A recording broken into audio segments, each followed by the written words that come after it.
Hello everyone, welcome back to my channel study with Sapna. I hope आप सब बहुत अच्छे हैं और अच्छे तरीके से अपने एग्जाम्स की तैयारी कर रहे हैं। स्टूडेंट्स, हमने यूपीपीसीएल असिस्टेंट अकाउंटेंट के लिए प्रैक्टिस सेशंस स्टार्ट किए हैं। इससे पहले हम ऑडिटिंग को कंप्लीट कर चुके हैं और इनकम टैक्स का भी पहला पार्ट हमारे चैनल पर आपको मिल जाएगा। अगर आपने ये सारी की सारी चीज़ें अभी तक नहीं देखी हैं, नहीं पढ़ी हैं या रिवाइज भी नहीं करी हैं, सो हर एक चीज़ आपको हमारे चैनल पर मिल जाएगी। यूपीपीसीएल से रिलेटेड मैंने काफ़ी सारे कंसेप्ट्स को हमारे यूट्यूब चैनल पर कराया है। आपको हमारे चैनल पे यूपीपीसीएल की प्लेलिस्ट मिलेगी जो कि आपको डिस्क्रिप्शन बॉक्स में आराम से मिल जाएगी। उसमें मैंने कॉमर्स का जो 3 सब्जेक्ट्स हैं, that is auditing, accounting and income tax, इन तीनों को करवाया है। इनकम टैक्स की कुछ अपडेटेड वीडियोस भी मैंने डाली हैं और अभी रिसेंटली हमने ऑडिटिंग के 3 एमसीक्यू सेशंस भी किए जिसमें हमने रिविजन्स भी किए और आपको एमसीक्यूज भी सॉल्व करवाए। इनकम टैक्स का भी पहला पार्ट हो चुका है, आज हमारा सेकंड पार्ट है जिसमें हम आगे की कुछ एमसीक्यूज को डिस्कस करेंगे। साथ ही साथ मैं आपको बताना चाहती हूँ कि पीडीएफ्स भी हम फ्री में आपको प्रोवाइड कराते हैं। अगर आप पीडीएफ चाहते हैं तो टेलीग्राम चैनल पर जुड़ जाइए, डिस्क्रिप्शन बॉक्स में आपको उसका लिंक मिल जाएगा। ठीक है, सो ये सारी की सारी चीजें आपको फ्री ऑफ कॉस्ट मिल रही हैं। सो अच्छे से पढ़ाई कीजिए, अच्छे से रिविजन कीजिए, ठीक है ना। अगर आपने पहला पार्ट नहीं देखा है तो वो भी आप देख सकते हैं, डिस्क्रिप्शन बॉक्स में आपको उसका लिंक मिल जाएगा। सो आज के क्वेश्चंस में हमने इनकम फ्रॉम सैलरी के क्वेश्चंस ऐड किए हैं। बेसिक्स ऑफ इनकम टैक्स मैंने पहले पार्ट में करवाया। इसमें मैं आपको बताना चाहती हूँ कि आप रेजिडेंशियल स्टेटस को थोड़ा अच्छे से पढ़ लीजिएगा। ये मैंने करवाया हुआ है, ठीक है ना, आपको मिल जाएगा। इसमें जो अपडेट्स आए हैं उसको भी एक बार देख लेना, मैंने अपडेट्स में डाला हुआ है चीजें, तो प्लीज एक बार उन सभी को अच्छे से पढ़ लीजिएगा, ठीक है, इंपॉर्टेंट है आपके एग्जाम्स में। साथ ही साथ मैंने आपको पीवाईक्यूज भी करवाए हुए हैं जिनसे आपको आइडिया आ जाएगा कि कैसे क्वेश्चंस यूपीपीसीएल असिस्टेंट अकाउंटेंट में पूछे जाते हैं। ओके, सो स्टार्ट करते हैं हमारे आज के इस वीडियो से जिसमें हम एमसीक्यूज डिस्कस करने वाले हैं रिलेटेड टू इनकम टैक्स।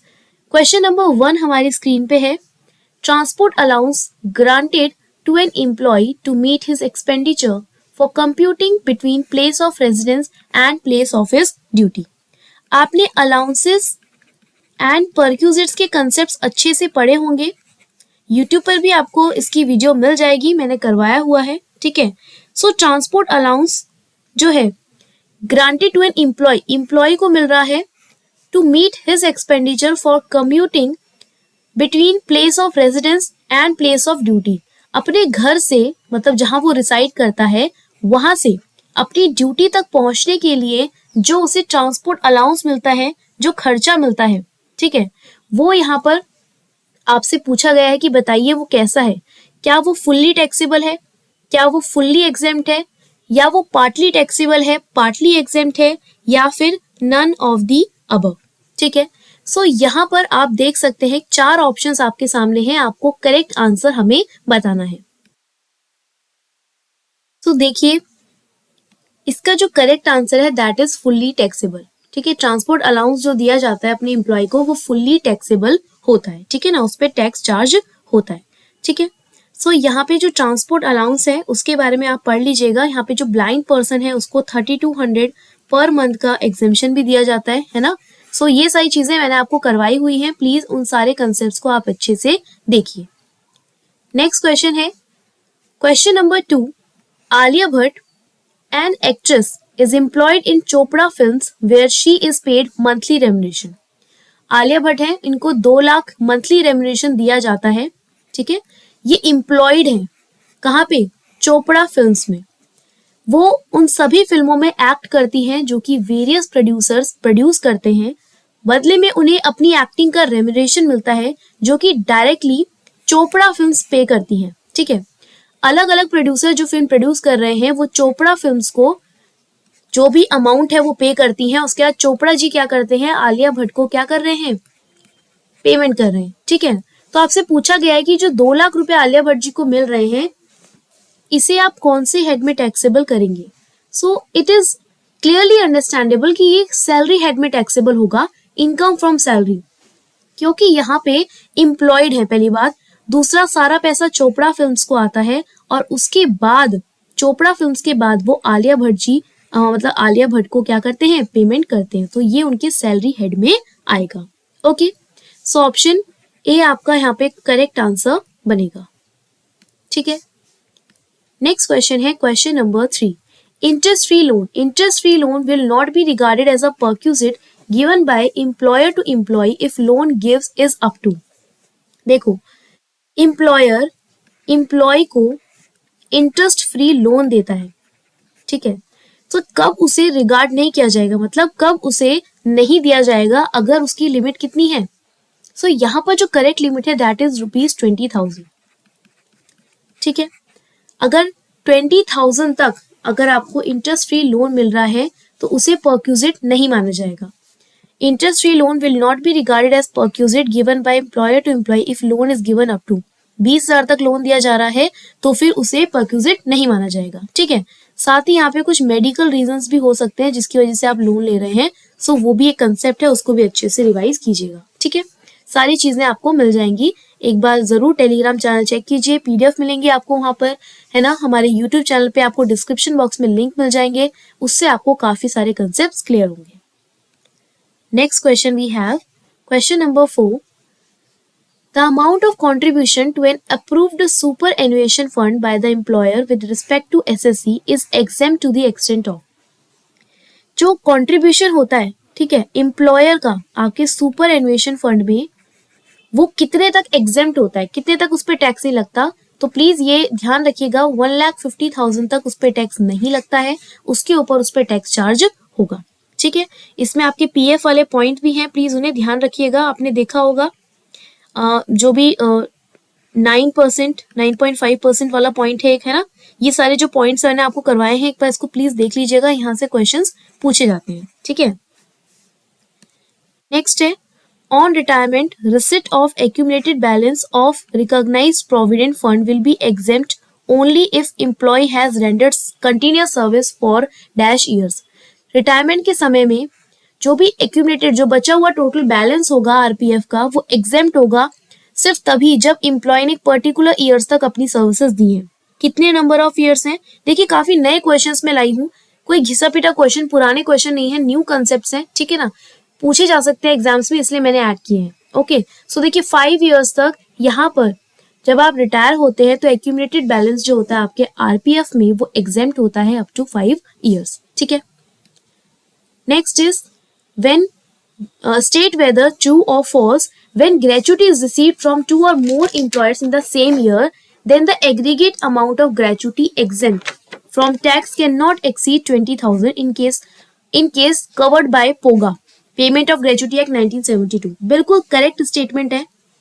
ठीक है, आपने ग्रेचुटी का कंसेप्ट अगर पढ़ा होगा जो कि आता है हमारे सेक्शन 10(10) में, gratuity under section 10 sub section 10। अगर आप इसे ड्यूरिंग सर्विस रिसीव करते हैं तो ये टैक्सेबल होता है, लेकिन जब आप इसे रिटायरमेंट के समय लेते हैं तो 2 केस बनेंगे। गवर्नमेंट एम्प्लॉय के केस में ये फुल्ली क्या हो जाएगा, एग्जेम्प्ट हो जाएगा, लेकिन अदर देन गवर्नमेंट एम्प्लॉय है तो आपको देखना होगा कि क्या ये पोगा में आता है, ठीक है, या फिर पोगा में नहीं आता है। दोनों में, पोगा में आता है 12 लाख दोनों में अमाउंट है, एक्चुअल अमाउंट दोनों में है। ठीक है, यहाँ पर 15 डेज सैलरी है और यहाँ पे जो सैलरी है बेस्ड ऑन एवरेज मंथ्स, कितने, 10 ईयर्स, है ना। सो इन तीनों में से जो लीस्ट होता है ना वो एग्जेम्प्ट हो जाता है, जो लीस्ट होता है वो एग्जेम्प्ट हो जाता है। तो प्लीज ग्रेचुटी हो गया, आपका पेंशन हो गया, आपका लीव इनकैशमेंट है ना, और आपका रिट्रेंचमेंट कॉम्पनसेशन हो गया, ये सारी चीजें जो है ये इंपॉर्टेंट है। प्लीज इन सभी कंसेप्ट को आप रिवाइज जरूर करके जाइएगा एग्जाम से पहले, यहाँ से कहीं ना कहीं क्वेश्चन पूछे जाते हैं। पीवाईक्यू में भी काफी कंसेप्ट्स यहाँ से रिपीट हुए हैं, सो प्लीज ऐसी गलती ना करें कि आप इन बेसिक से कंसेप्ट्स को छोड़कर जा रहे हैं और वहां पर अपने मार्क्स को लूज कर रहे हैं। स्कोरिंग यहाँ पर टॉपिक्स हैं हमारे पास कुछ जिन्हें आप इजीली लर्न कर सकते हैं, अच्छे से समझ सकते हैं, है ना। सो बिल्कुल इन्हें मिस मत कीजिएगा, अच्छे से पढ़कर जाइएगा। Next question, question number 7। Entertainment tax deduction is allowed only to. भाई जो एंटरटेनमेंट अलाउंस जो हमें मिलता है, ठीक है ना। ये सिर्फ और सिर्फ टैक्स डिडक्शन किसके लिए होता है भाई, ये होता है गवर्नमेंट एम्प्लॉय के लिए, ठीक है। गवर्नमेंट एम्प्लॉय को अंडर सेक्शन 16 सब सेक्शन 2 में डिडक्शन मिलती है, 5,000 की लिमिट है, या फिर 1/5 है आपकी बेसिक सैलरी का, या फिर एक्चुअल जो आपको रिसीव हो रहा है इनमें से जो लीस्ट अमाउंट होगी दैट विल बी डिडक्टेड, ठीक है। तो लीस्ट यहाँ पे आपको डिडक्शन मिल जाएगी। ऐसे कंसेप्ट्स को छोड़कर नहीं जाना है, वेरी इजी कंसेप्ट्स, ठीक है। Let's move to the next question. अच्छा, यहाँ पे आंसर क्या बनेगा, ऑप्शन है। Next question, question number 8, professional tax deduction is allowed on which basis. Professional tax आपको पता है, ठीक है, ये एम्प्लॉयर या एम्प्लॉय पे करते हैं, 16 सब सेक्शन 3 के अंदर आता है, ओके। सो ये आपकी पेमेंट बेस पे चलता है। इसकी डिडक्शन जो मिलती है पेमेंट बेस से मिलती है, जितना आपने जब पेमेंट हुआ है तभी आपका ये डिडक्ट हो जाएगा एज अ अलाउंस, ठीक है। तो इस पे टैक्स डिडक्शन मिलती है आपको। सो आपका आंसर क्या हो जाएगा, option number A. Next is arrear of salary. तो सैलरी का आपको पता है पेमेंट और सैलरी का रिसिप्ट और एक्रूअल होता है, लेकिन यहाँ पे देखो एरियर की बात हो रही है। क्वेश्चन नंबर 9 में एरियर की बात हो रही है, ठीक है। तो एरियर ऑफ सैलरी कब लगती है, रिसिप्ट बेसिस पे लगती है, ठीक है। जब रिसीव हो जाए तब उस पे टैक्स लगता है। So option B correct answer होगा आपका। Arrears of salary are taxable in the year of. कौन सी ईयर में टैक्सेबल होती है, जिस साल में आप उसको रिसीव कर रहे हैं, जिस साल में आप उसको रिसीव कर रहे हैं उस साल आपकी एरियर्स जो है सैलरी का वो टैक्सेबल हो जाएगा, ठीक है। समझ आया, clear. Next question, question number 10, dash relationship is necessary for taxing the remuneration under head income from salary. अगर इनकम फ्रॉम सैलरी से आप क्या चाहते हैं, आप डिडक्शन आप इनकम फ्रॉम सैलरी हेड में अगर अपनी इनकम को टैक्सेबल करना चाहते हैं, उसके लिए क्या रिलेशनशिप होता है, दो पार्टीज होती है, एम्प्लॉयर एम्प्लॉय। ध्यान रखिएगा ये क्वेश्चन पीवाईक्यूज में भी आया था, बहुत ही इजी कंसेप्ट था। एम्प्लॉयर एम्प्लॉय का रिलेशन होना चाहिए, तभी आप इस हेड के अंदर अपनी इनकम को टैक्सेबल कर सकते हैं। Question number 11, telephone provided at the residence of an employee by employer is dash perquisite. जो टेलीफोन अवेलेबल होते हैं, ठीक है, आपके रेजिडेंस में, किसके, एम्प्लॉय के घर पर जो टेलीफोन लगाए गए हैं by employer as a perquisite, तो ये कैसा परक्यूजिट है, क्या ये नॉन टैक्सेबल है, क्या ये टैक्सेबल है, क्या ये एग्जेम्प्ट है या नन ऑफ द अबव। तो ये आपका नॉन टैक्सेबल परक्यूजिट्स होते हैं, ठीक है। कुछ परक्यूजिट्स हैं जो मैंने आपको स्पेशली लिखवाए हुए हैं, पार्टली एग्जेम्प्ट होते हैं, जैसे कि HRA हो गया है, HRA तो आपका अलाउंस में आ गया। परक्यूजिट्स में भी काफी चीजें कराई, जैसे कार मिलती है आपको, है ना, अकोमोडेशन मिलती है। तो ये सारी चीजें इंपॉर्टेंट है, प्लीज इन्हें पढ़ के जाइएगा एग्जाम में, काफी इंपॉर्टेंट कंसेप्ट यहाँ से पूछे जाते हैं। Next is entertainment allowance in case of a government employee. Government employee के केस में एंटरटेनमेंट अलाउंस क्या फुल्ली एग्जेम्प्ट होता है या फुल्ली टैक्सेबल होता है, या फिर एग्जेम्प्ट होता है एक सर्टेन लिमिट तक अंडर सेक्शन 16(2), या फिर पहले इसे ग्रॉस सैलरी में ऐड किया जाता है, उसके बाद आपको डिडक्शन दी जाती है 16 subsection 2 subject to certain parameters. बिल्कुल, ये आपका बिल्कुल करेक्ट स्टेटमेंट है। पहले आप इसे ग्रॉस सैलरी में ऐड करते हैं और लास्ट में जाकर आपको इसका डिडक्शन मिल जाता है, ठीक है। इस तरीके से ये काम करता है, इसीलिए ऑप्शन नंबर डी आपका करेक्ट आंसर हो जाएगा, ठीक है। समझ आया, clear. Next we have question number 13, perquisites can be. Perquisites क्या है, क्या परक्यूजिट्स सेम अलाउंस की तरह है। परक्यूजिट्स होते हैं जब काइंड में, ठीक है, या फिर आप कैश में कैसे भी एक बेनिफिट यूज कर रहे हैं अदर देन योर सैलरी, है ना। अलाउंसेस का क्या मतलब है, अलाउंसेस का मतलब है जब कैश फॉर्म में आपको कुछ सर्विसेज मिलती हैं, ठीक है। सो परक्यूजिट्स और अलाउंस दोनों सेम तो नहीं होते, डिफरेंस दोनों में होता है। परक्यूजिट का मतलब है any reimbursement to an employee in respect of an obligation that would be able by the employee. Employee जो भी यहाँ पे एम्प्लॉयर होगा, any imbursement to an employee, employee को जो भी रीइंबर्स किया जा रहा है चीजें, जो भी उसने अपने ऑब्लिगेशन को निभाने में जो भी खर्चा किया, फॉर एग्जाम्पल उसे जब पे करते हैं, ठीक है, दैट इज योर परक्यूजिट, है ना। स्पेशल बेनिफिट्स दिए जाते हैं काइंड फॉर्म में।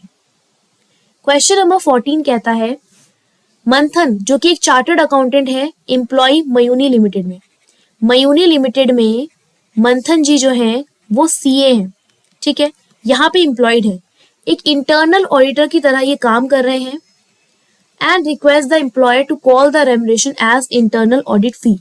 ये कहते हैं कि जो आप मुझे पेमेंट करते हैं, ठीक है ना, उसे आप इंटरनल ऑडिट फी कहे। मंथन shall be chargeable to tax for such fee under the head। किस हेड में आप इसको चार्ज करेंगे, ठीक है। सो देखिए यहाँ पे मंथन जी अपना इंडिविजुअल काम नहीं कर रहे, किसी कंपनी में एम्प्लॉयड है, यानी कि मयूनी लिमिटेड जी के साथ इनका एम्प्लॉयर एम्प्लॉय का रिलेशन है, ठीक है ना। अब कंफ्यूज मत होइएगा इंटरनल ऑडिट फी वाले पॉइंट को देखकर, मयूनी जी के साथ ये एम्प्लॉयड है, एम्प्लॉयर एम्प्लॉय का रिलेशन है, इसीलिए ये सैलरी हेड में ही अपनी इनकम को टैक्सेबल कर पाएंगे, ठीक है। समझ आया आपको? सो ये चीज ध्यान रखिएगा, काफी इंपॉर्टेंट चीजें यहाँ पे हमें सीखने को मिलती है। क्वेश्चन नंबर 15 है, life insurance policy taken by a person on the life of another person who is connected and key to the business as employee is called. क्या कहा जाता है उन्हें? देखिए बहुत ही इंपॉर्टेंट पर्सन जो होते हैं, आपके स्पेशल पर्सन होते हैं जो आपके बिजनेस के, उनकी लाइफ इंश्योरेंस पॉलिसी अगर आपने ली है तो उसे हम कहते हैं की मैन इंश्योरेंस पॉलिसी, है ना। की मैन जो बहुत ही इंपॉर्टेंट है, जिसके पास हर ताले की चाबी है, एग्जाम्पल। सो की मैन इंश्योरेंस पॉलिसी हमारे पास यहाँ पर है, ठीक है। सो ऑप्शन ए आपका करेक्ट आंसर बनेगा। तो जब आप स्पेशल पर्सन का लाइफ इंश्योरेंस पॉलिसी लेते हैं जो बिजनेस से बहुत अलग तरीके से कनेक्टेड है, इंपॉर्टेंट रोल प्ले करता है, सो उसे हम कहते हैं की मैन इंश्योरेंस पॉलिसी, ठीक है। सो यहाँ पर 15 क्वेश्चंस हमने कंसेप्ट 15 क्वेश्चंस पढ़े, उनके कंसेप्ट्स देखे। I request you all please income from salary को अच्छे से पढ़ के जाइएगा। इनकम टैक्स में बहुत कम पोर्शन आपके सिलेबस में दिया हुआ है एंड येट बहुत इंपॉर्टेंट पोर्शन आपसे पूछा हुआ है ना। इनकम फ्रॉम सैलरी अपने आप में काफी बड़ा हेड है, अगर आप चाहें तो इसे पढ़ सकते हैं, वीडियोस आपको मिल जाएंगी। और उम्मीद करती हूँ कि आपने बहुत अच्छे से सेशन को अटेंड किया है। कमेंट बॉक्स में कमेंट करके बताइएगा आपने कितने सही क्वेश्चंस यहाँ पर स्कोर किए हैं, ठीक है। आप लोग कमेंट नहीं करते हैं, उससे काफी दिक्कत आती है, पता नहीं चलता है कि किस तरह से आप प्रिपेयर कर रहे हैं। सो मेक श्योर कि आप कमेंट करें, जिससे कि मुझे भी पता चलता रहे कि आप कितनी मेहनत कर रहे हैं, आपको चीजें समझ आ रही हैं या नहीं आ रही है, ठीक है। बाकी पीडीएफ चाहिए तो आप टेलीग्राम चैनल से जुड़ सकते हैं, डिस्क्रिप्शन बॉक्स में आपको लिंक मिलेगा, प्लेलिस्ट का लिंक भी मिल जाएगा, वहां से आप हर एक चीज को अच्छे से पढ़ सकते हैं। सो अगर वीडियो पसंद आई है तो स्टूडेंट्स प्लीज वीडियो को लाइक कीजिएगा, चैनल को सब्सक्राइब कीजिएगा और अपने फ्रेंड्स के साथ शेयर कीजिएगा। हम नेक्स्ट वीडियो में मिलेंगे, तब तक अच्छे से पढ़ते रहिए, रिवाइज करते रहिए। I will see you in the next video.